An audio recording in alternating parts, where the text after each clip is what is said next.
Let's get it recording. All right, here we go. Hello, everyone, and welcome to CFES Mentoring Summit. It's great to see all of you. I'm Missy Wilkins, and I'm delighted to be here with all of you today. Recently, as we all know too well, the world of education has changed. We have had to pivot how we teach, literally overnight.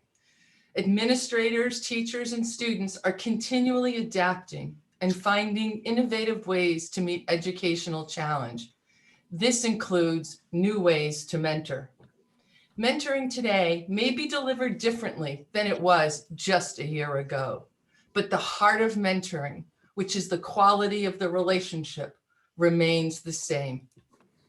The need for connection right now is greater than ever. Today's summit has 3 parts. First, we'll hear from 7 CFES schools who have embraced the new age of mentoring. As you hear, each program is unique and each is at a different place in its development. Part 2 is a question and answer session where you can ask general questions and we can collectively dig a little deeper. Then, after we wrap up the formal part of the summit, you will be invited to stay for a 3rd and final part. This will be an opportunity for you to join one of 3 breakout groups. You choose the group that best meets your needs. Group topics will be based on the themes that emerge from today's session. It will be a deeper dive and a time for you to ask those nitty-gritty questions you are dying to ask. It's a time to roll up your sleeves, network, exchange contact information, and for you to meet people who have EMentors. EMentors who are available right now to support your mentoring program in your school. Isn't that cool? Right here today, there are EMentors who are ready to connect with your students in your schools. Today, you will see what's possible. You will be inspired and motivated. We will learn from each other. That's the inevitable CFES spark that ignites when like-minded folks gather. Oh, it's the best, and we all know it. Since we can't gather in person, we'll do so virtually as we engage the new age of mentoring. Now let's get started. It's over to you in the Adirondacks. Over to you, Mike, in the Adirondacks. Hi, everybody. My name is Mike Francia. I'm the Keysville Elementary Principal, part of the Ausable Valley School District. And, I'm going to talk a little bit today about what we're doing mentoring and what we focused on this year being fully remote. We're focusing on our mentor program, building something K-12, and, focusing really on the 5 core SEL competencies: self-awareness, self-management, social awareness, building relationship skills, responsible decision-making, which tie right into, a lot of what we do with CFES.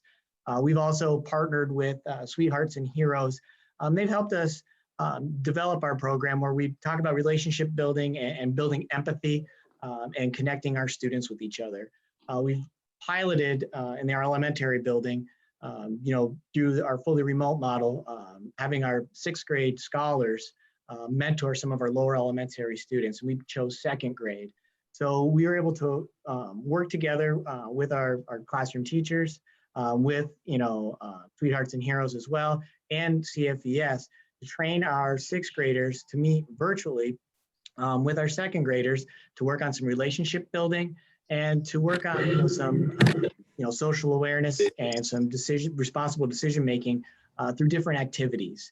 Setting up and structuring our mentoring times with the relationship building, and then having our 6th graders really take the lead and take that teaching role as we as teachers and our guidance counselor and psychologist kind of took the back seat as the silent observers and had them take over and figure it out how to manage those groups. And it was great to see our students work together, great to see the 6th graders grow, great to see them build connections with our 2nd graders. And in a normal school year, we would be doing something like this in person. But there is silver lining to this and having to do it virtually like this. We were able to know we're a district that is spread out. Our buildings are spread out, our middle and high and our 2 elementary buildings. And, moving into this virtual piece like this would be a way that we could connect.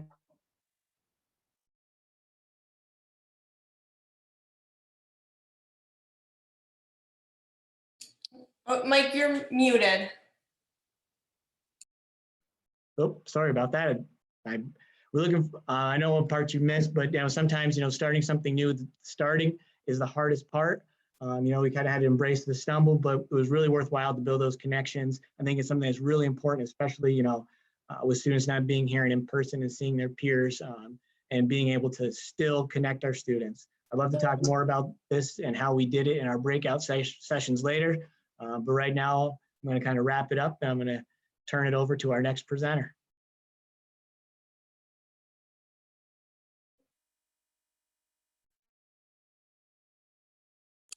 Heather, you're muted. Hello, guys. Heather Wilcox. I'm the principal here at Gilbertsville Mount Upton Central School. I am located in rural central New York. When Missy asked us to land on the map, we're a small dot, a single pre-K-12 building of about 400 students. And we have always focused on relationships. It's been a key to our building, but also in our mentoring program. And that is something that has really sustained throughout the pandemic. We felt that being a single building, all students should have the right to participate. And in fact, last year we would do large group activities where all students did participate. But this year we wanted to focus on those that were truly engaged in the mentoring program. So we called upon our older students to volunteer since mentoring looked different in the pandemic and the e-mentoring world. As you can see behind me, I actually have a mailbox because we decided to go with a pen pal exchange between our mentors. My elementary school counselors actually push into the classrooms supporting SEL, but also a writing and academic component so that teachers didn't feel so bad as giving up some of their time to promote this. So a couple of the activities we have done this year is we used holiday cards, Valentine cards, and some giveaways, and our mentors exchanged that. Something we felt very confident that we needed was that our students at home were engaged. So we actually mailed with our CFES funds those holiday cards to students while they were home on holiday break. We received a ton of positive feedback and it just continued to strengthen those relationships. In the beginning, we were challenged how to proceed from our last year, everything being in person. And to be honest, at Gilbertsville Mount Upton, we struggled a little bit with this. So we met with Missy and my local rep, Dennis, and they really challenged us to think of the resources that we already had available to us. So what we did have were some students in person, some virtually. So we found a mentoring program that worked and that everybody could support through a little teamwork and things that we already had in place. So it kind of took that brainstorming edge of things to recreate what we had and imagine it now during a pandemic, but to continue focusing on relationships, which again are so key to making mentoring work. Thank you. Any questions? Feel free to join breakout session. Hello, everyone. I'm Margaret Pulte. I'm the CFES Gear Up Fellow at Mariah Central School. We're located in Port Henry, New York, right on the shores of Lake Champlain. So it's pretty great that I get to be there every day. And this year we started a new mentoring program. Mariah had worked with a mentoring program in the past, but it was pretty new when the pandemic hit. So we scrapped what we had been running for about 4 months and started over. And we now run a program called Mailbox Mentoring. So with this program, we have the mentors in the middle and the high school. So students sign up to mentor and they send packages to their mentees twice a month. So we're passing notes a little bit like Heather and her students, but doing it a little bit differently. So these packages that are passed twice a month, there's 2 themes. Once a month, we send a STEM kit with the supplies for a STEM project. At different points throughout the year, this has been Christmas catapults with popsicle sticks and mini marshmallows, and students are building them and seeing how far they can launch them. while they're at home with their siblings.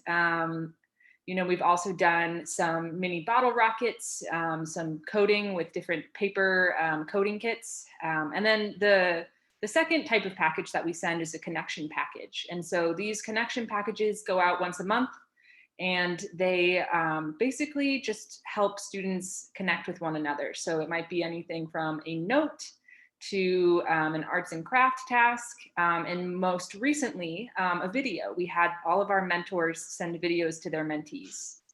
Mentees can be students anywhere from pre-K to the 6th grade. That's actually been one of the challenges of this year, is finding age-appropriate packages. We have such a wide range. You know, our pre-K students are really excited about coloring sheets, but it takes a lot to excite our 6th graders. They're a little bit more demanding in terms of the packages we can send, but it's all good. It's all a good challenge. But the thing that we have really started to shift towards is using the connection and the STEM kits to help students grow in their own personal lives. So we've been putting in a little bit more effort recently to include life skills. So we've done a set the table challenge, and we're trying to connect the STEM packages to careers in STEM a little bit. So these interactions, like I said, they take place twice a month. The packages are dropped off by the mentors and passed on to the mentees in the elementary school. And it has really just allowed us to keep relationship building happening at Mariah, and we're excited about it. So if you have more questions, come see me later, but I'm excited to say more. Thank you. Hello, everyone.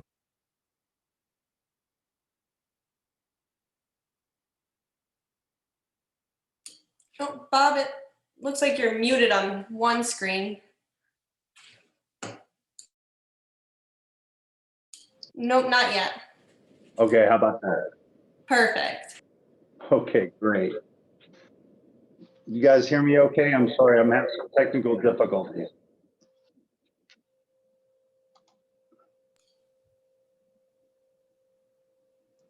We good? Yes. Okay, sorry, I'm over my time already. All right, so we actually started our mentoring program post-COVID. Pre-COVID focus was on identifying our scholars, meeting with them, planning events, and introducing the essential skills to the whole school. Our mentoring program was actually in its infant stages that only involved a dedicated CFES teacher and school counselors. We have plans of establishing some business alumni mentorships and following our college career fair and alumni fireside chat events. Lastly, we were working with Lehigh University to plan visits and establishing a mentoring program with their students, but alas, COVID hit. So this year we had to shift from our original plans, but the most important thing we did was maintaining our strong relationship with Lehigh University to continue our mentoring program planning. This resulted in getting 6 outstanding Lehigh University mentors, 4 sophomores, 2 seniors, who have met with Mr. Tejeda and I in order to understand our expectations, answer questions, and set up training, and coordinate schedules to meet our Northern Lehigh scholars 2 times a month for 30 minutes a meeting via Google Meet. Although our original group of scholars has dwindled due to COVID from 31 to about 3, we are still pushing forward with our plans to train our scholars to become mentors to our 7th and 8th grade students at the middle school as part of our school climate initiative next year. At the same time, we have adopted the essential skills into our school-wide positive behavior intervention and support program and shifted our school-wide focus on career college success.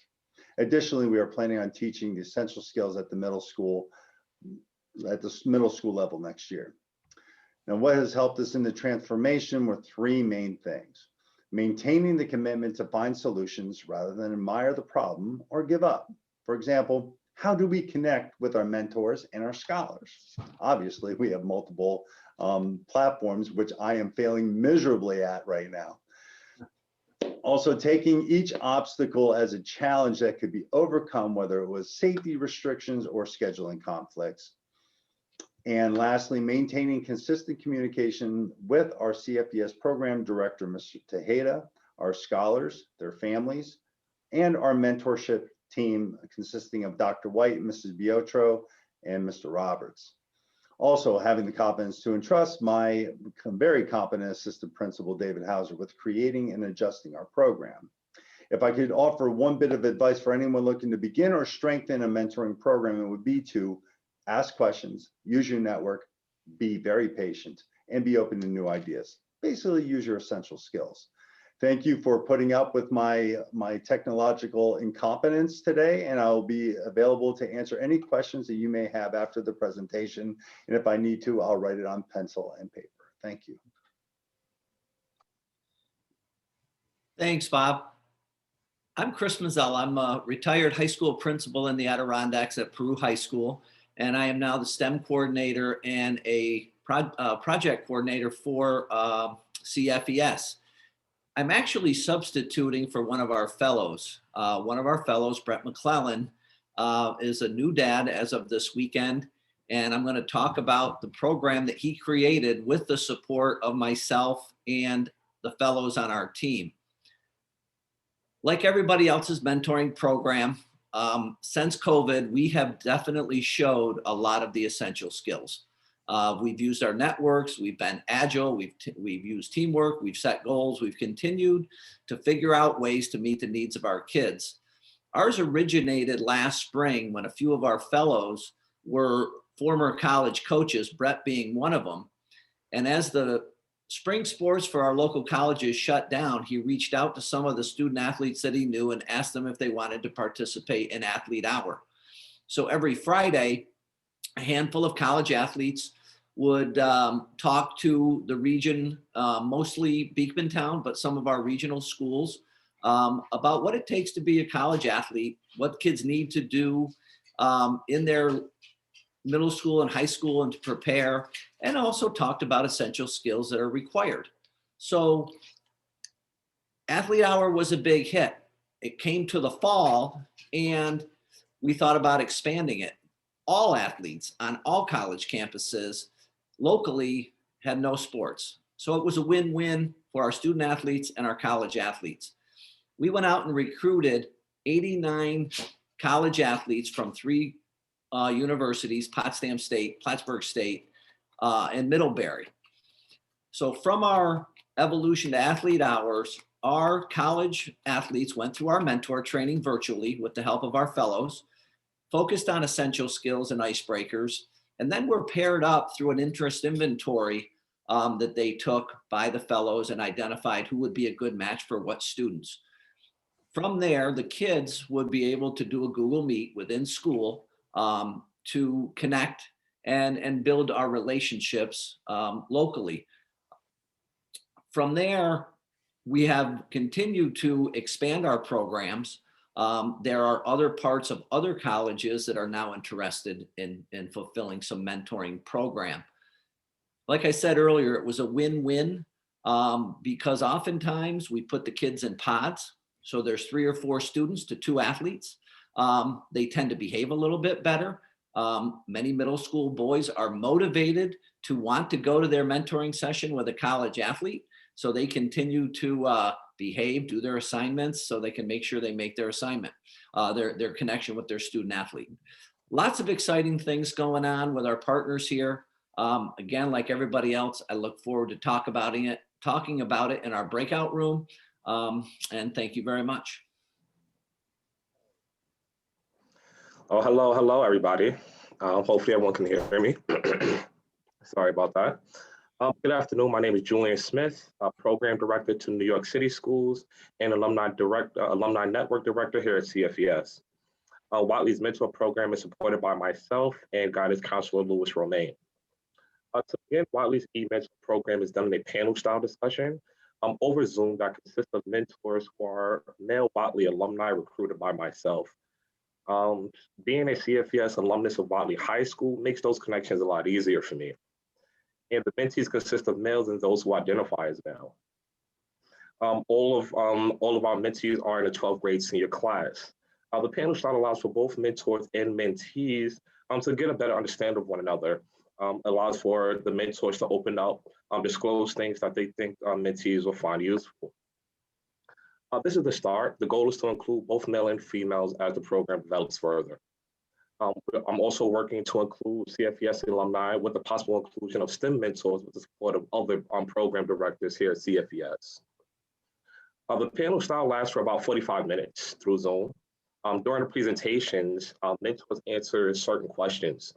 Those questions include, what did you pursue after graduating Watley and why? What challenges did you face along the way?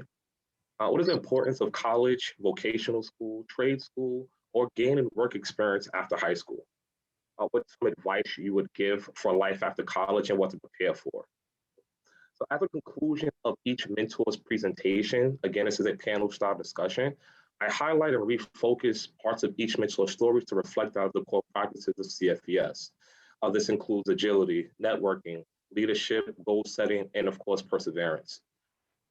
As the alumni network increases, Watley will also move to one-on-one sessions. Mentors that have volunteered at times have represented different fields that include healthcare, Department of Education, military, performing arts. Next, I'll be reaching out to Watley alumni who are in video production fields and hospitality, just to continue to show the different paths of success after the completion of high school. And again, to learn more about e-program, e-mentors, and how to get an e-mentor in your school, and especially a CFES alumni e-mentor in your school, I'll definitely have more information for you guys in our breakout sessions the second half of our summit today. So thank you for your time. Thanks, Julian. Good afternoon, everyone. My name is Tara Smith. I am part of the CFES Brilliant Pathways Central Office team and also a program director for a cluster of schools in Hawaii. So today I am speaking on behalf of Blanche Pope Elementary School. So before the pandemic, CFES Brilliant Pathways was really exploring a partnership with TransPerfect Translations, which is a global translating company with a small office located in Honolulu. And initially, we wanted to get TransPerfect employees involved in college and career readiness events and activities taking place in person at schools across Hawaii. And then it was March and schools shut down and our newly discovered partnership was put on pause. So when our Hawaii schools settled back into the new school year being 100% remote for the first semester and a half, I reached out to Blanche Pope Elementary School to see if they would be interested in launching a pilot e-mentoring program. And they jumped at the opportunity and quickly identified their third grade class to be mentored. This was also a really nice opportunity to re-engage our TransPerfect contacts as e-mentors and breathe some life and purpose into that partnership. So the goal of the e-mentoring program at Blanche Pope Elementary School is to help students build the essential skills and college and career knowledge through exposure and what they call collaborative conversations. Blanche Pope is a really small rural school. So we work with 2 classes of third graders. There are about 12 students per class. The e-mentoring takes place twice a month when another CFES team member and I set up a Google Meet and we facilitate a half-hour e-mentoring session for the individual classes with 4 to 5 corporate mentors joining those sessions and interacting in the activities and the discussions. And that model or format really takes the pressure off of our volunteers to plan and facilitate these virtual activities, at least to start, and was one of the format elements that was really appealing to our corporate group. So right now we're in the getting to know you phase of the mentoring relationship. So an example of an activity that we would use between our mentors and mentees is something like 2 truths and a lie, or some would you rather, something to just break the ice and have silly, fun conversation. So that's a fun way for our elementary students to learn more about the mentors and for the mentors to begin to feel comfortable with sharing information about themselves. The third grade class will usually incorporate something into the discussion that is relevant to them at the time, like what makes them unique was the last conversation, or that tends to keep, they have predetermined questions for the e-mentors, and that really tends to keep the conversation flowing. What I've learned through this process is there's a lot of moving parts, but we've jumped in with 2 feet. We've remained flexible and we have a lot of fun. I've also been reminded that the mentoring, at least within this context, is more about the relationship than the actual content. So I look forward to sharing more information with those who are interested later on in the breakout session. Thank you. Thanks, T. Thank you, everyone, for sharing your part. That was really wonderful to hear what's going on in schools. T, I think you're so right about the moving parts. That is so true. And I also think about the relationship as it being at the heart of mentoring programs. So what we would like to do with everyone next is to have a question and answer session for the next 20 minutes. I have my timer set, so we'll stick to 20 minutes. So if you have questions, please add your questions to the chat box. And I will MC. So if you put your questions in the chat box, we'll ask away to people. But please remember that this time right now is going to be more general level questions. We're going to have a chance to dig deep into the nitty-gritty questions when we break and go into our third phase of the program, which will be your opportunity to be in chat rooms. So let's look at some questions. Okay, so we have a question saying, we have a lot going on now. How do we justify starting a mentoring program? Oh, big question. T, would you want to take that for us? Sure. I think that, the truth is we all always have a lot going on. I understand this year is unique, and that there are a lot of disruption and uncertainty in schedule and kind of the day-to-day. But I think that the first thing that you need to look at is what you're trying to get out of the mentoring program. So identifying what the goal is, what are you trying to what are the needs of your students at this time? What are the needs of your school community? What are your building plans? And kind of go from there. And that is how you justify it. If you connect it to something that is, as important or needs to happen this year, mentoring is a great vehicle for you to try to get there. Thanks, T. And I know Heather has something to add to that. Heather? Yes, I'd also like to make sure that you're tying it to a purpose of something that's already happening inside your classes. So one of my district initiatives this year has been writing and improving writing of my students. So when we presented our mentoring idea to our teachers and told them that we're going to take some of that pressure and have our mentoring program support writing, they're like, oh, thank you. So if you can find a way to connect it to whatever needs there are in your district, it's not one more thing that you have to do, it's supporting something that's already happening and existing in your district. Great. Thank you. Thank you. Missy, can I add a point too? Absolutely. Go ahead, Margaret. I was thinking about having a lot going on in a school building. And I think one of the best parts about the mailbox mentoring at Mariah is that it's completely asynchronous. So the mentors and the mentees aren't doing activities together at the same time. And that's a loss, but I don't know if that's necessarily a loss that can be made up during the pandemic. But it allows the mentors to work on their projects when they already have a study hall and free time, that's built into the school day. And then it allows the teachers of the mentees, to say, okay, on Fridays at noon, like we're going to take 20 minutes and we're going to open up our packages from our mentors. So it allows for more flexibility actually in all the craziness.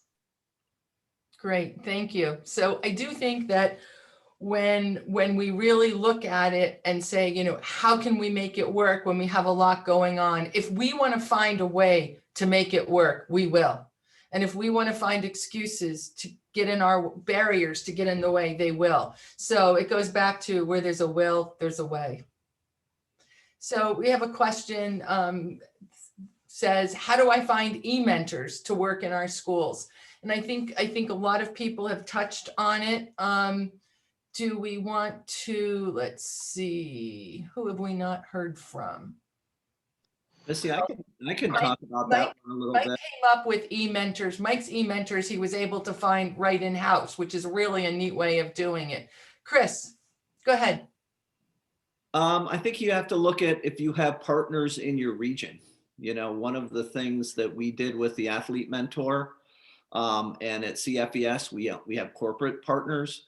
We're trying to engage people who are already invested in our program. So if you have community members or a local, you know, Kiwanis Club or a Rotary Club, I think that would be a great way to get people engaged. I mean, you know, I know in Lehigh Valley, they're using the university.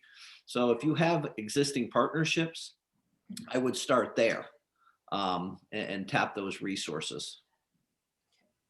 One really cool thing about EMentors is because when you have an e-mentoring program, you can make it time travel. So let's say you are a New York City executive and you can't mentor during the school day, but you want to be able to connect with students in a school after work.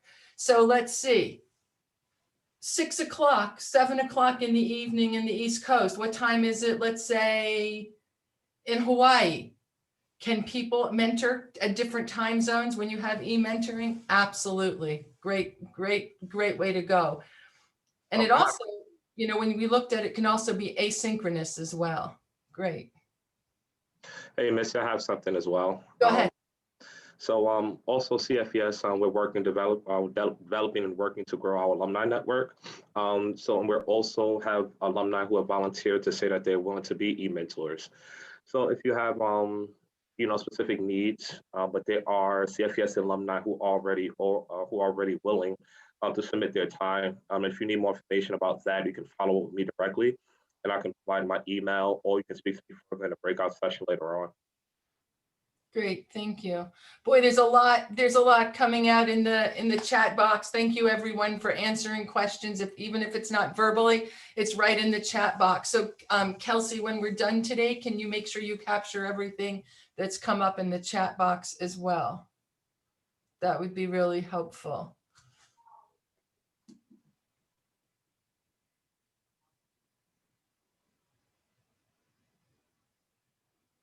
Would you like me to touch base on the recruitment of the college athletes? Sure, let's do it at a medium level. We can dig really deep later in the next session. So just briefly go right ahead. Thank you, Chris. It was honestly very simple. It was the same answer I just gave before. What we did is we reached out to each of the school's athletic departments.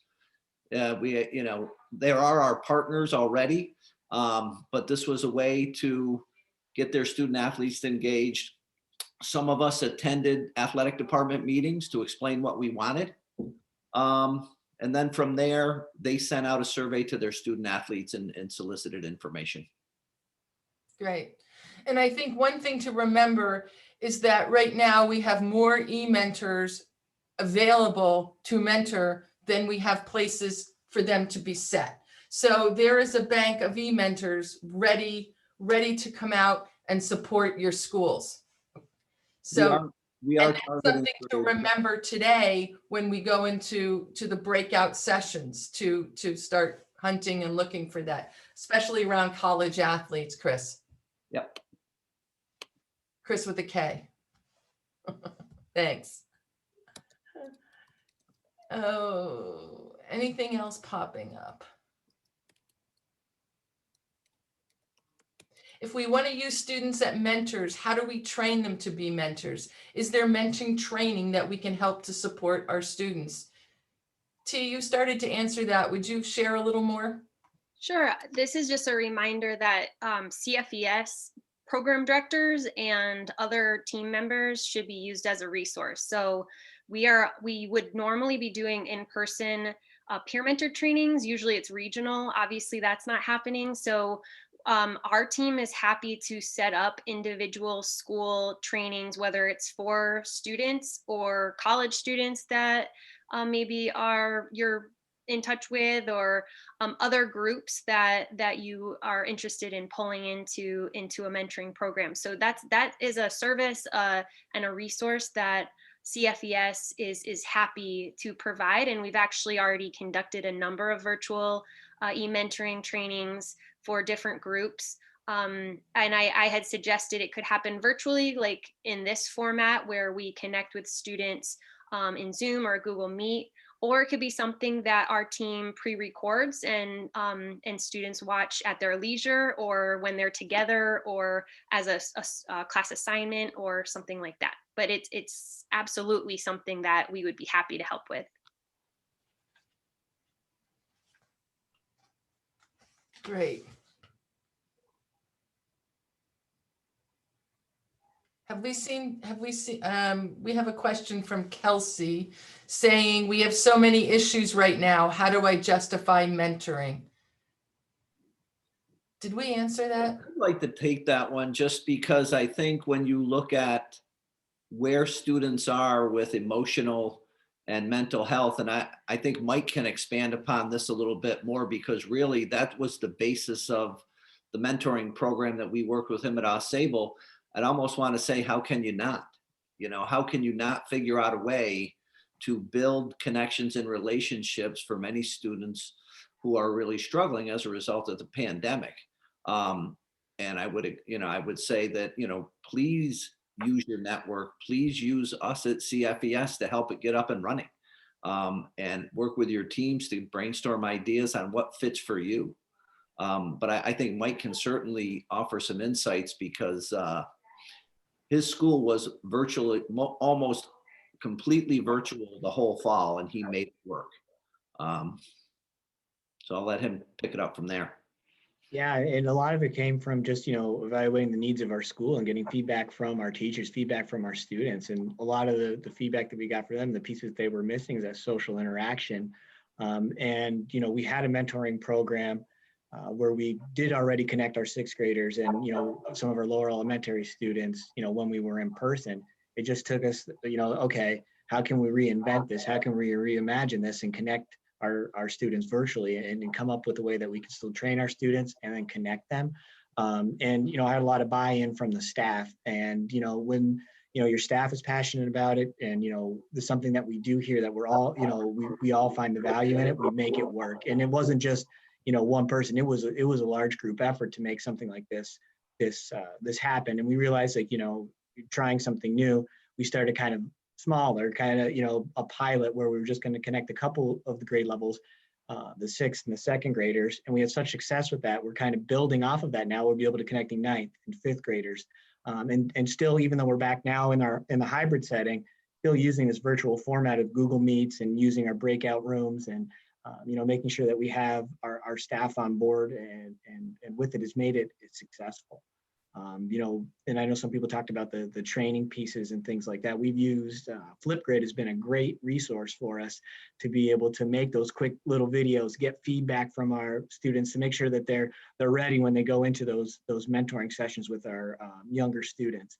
So, I'd go back, I've heard someone say that where there's a will, there's a way. There definitely is. And there, as we've kind of gone through this and, at the beginning of all of this last year, if I would have told our teachers, hey, we're going to do a virtual mentoring program, it probably wouldn't have gotten off the ground. It's taken a year for us to kind of see what our needs are, everybody to try something new, to become more familiar with the technology. And we're all at a spot where we felt that, okay, this is something that's important to us.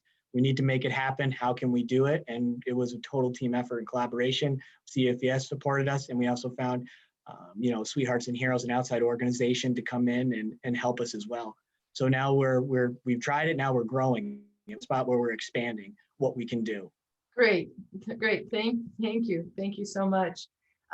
So Kristen had a question, and her question is, do any of your CFES schools with corporate partners have internship programs as well as mentoring programs for high school students? I could get us started on that. Thank you. So we do have, we have a handful of corporate partners, and there, before the pandemic, we were better situated for them to offer internship programs. TransPerfect, I mentioned, that's the group that we're working with in Hawaii, and they're partnered right now with an elementary school, but they also have an office in New York City, and they've been working really closely with some of our high schools in that area. And the idea is to have that partnership evolve into a more concrete kind of connection between a school or multiple schools, so that there is opportunities for their students to visit the workplace, be provided with internships and job shadowing opportunities. So that's just one example, but we do have other partnerships where that, you know, was starting to take place, and now we aren't sure what that will look like moving forward. And then in terms of the high school mentoring program, so again, TransPerfect, we also have an incredible alumni network that Julian referenced. These are all young professionals who are stand ready to support all of our schools when they're needed, and it could be in a more formal mentoring capacity. It could also just be, you know, guest speakers or alumni panel or other events and activities where you want to expose students to those types of mentors, and maybe not a one-shot deal, but if it's not regular, that's a great group to tap into. But yeah, we have, you know, mentoring is happening elementary, middle, and high school levels. Great, thank you. Would anybody else like to add to that? I will add to that just real briefly. We are launching a new partnership with Mentoring, SAIC, Scientific Application International Corporation, next week. They are all over the country, and it may not result in an internship in high school, but it can certainly result in building a relationship and learning and making connections and expanding your network. So possibly when a student does go beyond high school and into college, they may be able to get an internship or an externship, it would be ideal, at one of our corporate partners. Great, thank you. Anybody have anything they'd like to add to that? No, but great questions. Great questions, everyone.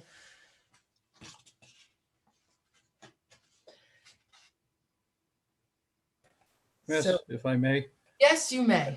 I just picked up on some key words along the way I thought were important. I've heard flexibility, I heard engagement, outreach, relationships, and they kind of all tumble into essential skills that's being helped to develop these programs.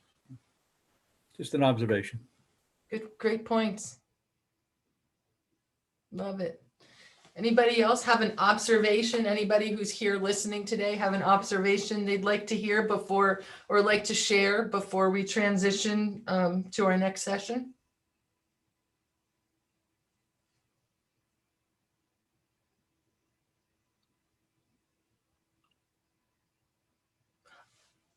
Well, T, let's move on.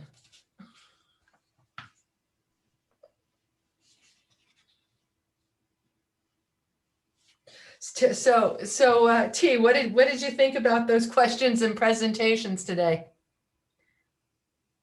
So my initial reaction is that getting, you know, when you think about mentoring and kind of getting started, there's this feeling of being overwhelmed because there are a lot of pieces and places where you have to connect the dots as if you're the one coordinating it.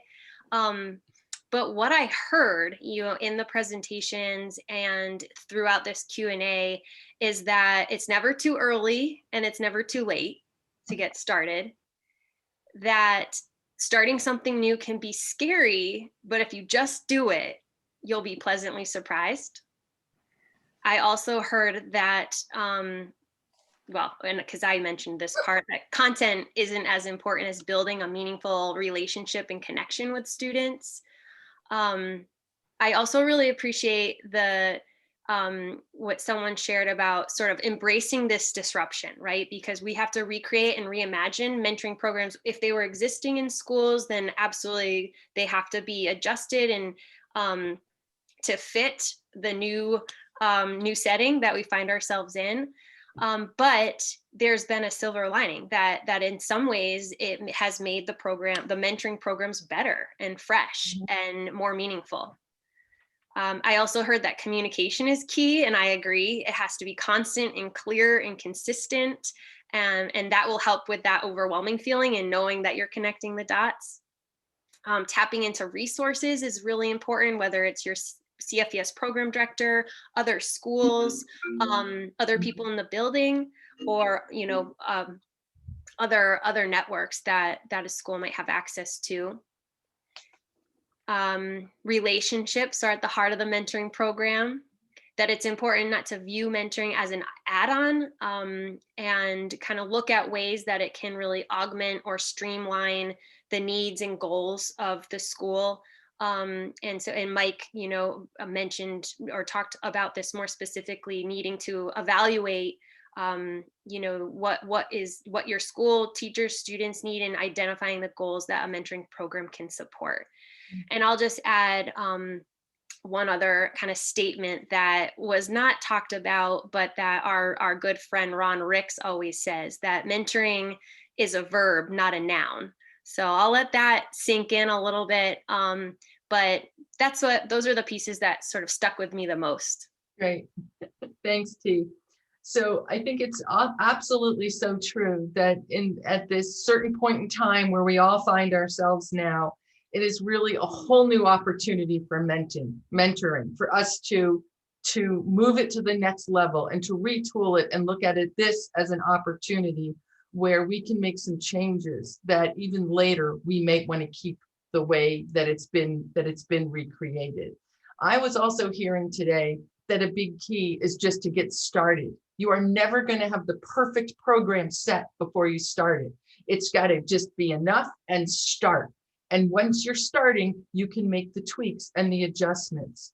So as you think about getting started, I would love for everybody today to think about their next steps. Wherever you are right now is perfectly fine. It's just it's thinking about taking that next step.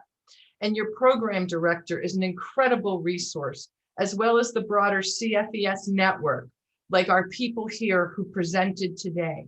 And in fact, thinking about the people who's presented today, I would love to have a quick whip before we go into our breakout sessions. Would love to hear final words of wisdom, like a whip round from our panelists. And this means each panelist cannot take more than 5 seconds.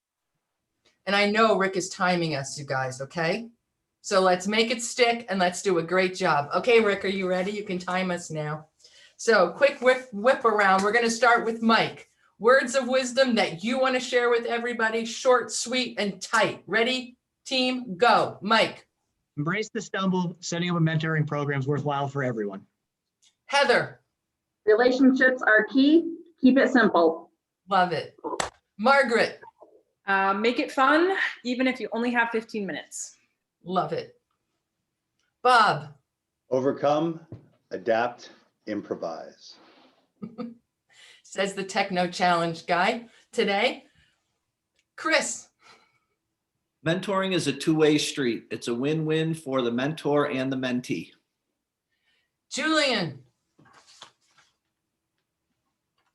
Julian, you're on mute. Julian got frozen. He had a case of the Bobs. Tara. Don't complicate it. Simple is powerful. And Julian would say silence is golden. Okay, great. Oh my gosh. So that wraps up the official summit. But for those of you who can stay, we invite you to join one of our 3 breakout rooms to continue these mentoring discussions and really get down to the nitty-gritty and program logistics. So program directors have been pre-assigned to each of these 3 spaces and will help facilitate these conversations. Once we open the breakout rooms, everyone will receive a pop-up on the bottom of your screen.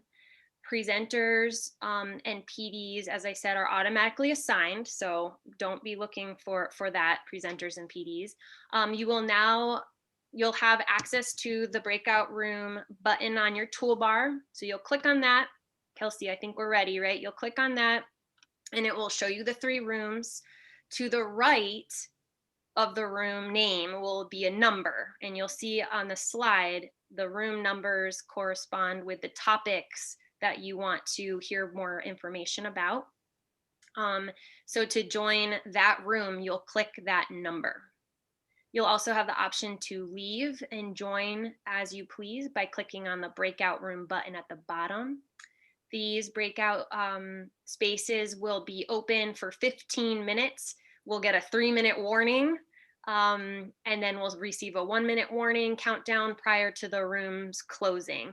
And that will be the end of our time together. Great. So I believe we're ready, Kelsey, to share the breakout space information. Participants can click on the room that they'd like to join, and we'll continue our conversations from there. Great. Great, Thanks. here we go. Thanks, T. And I'll just jump around between the rooms. So we'll have people who will wander. And if people get stuck in this room and can't get to another room, Kelsey will be here to help you.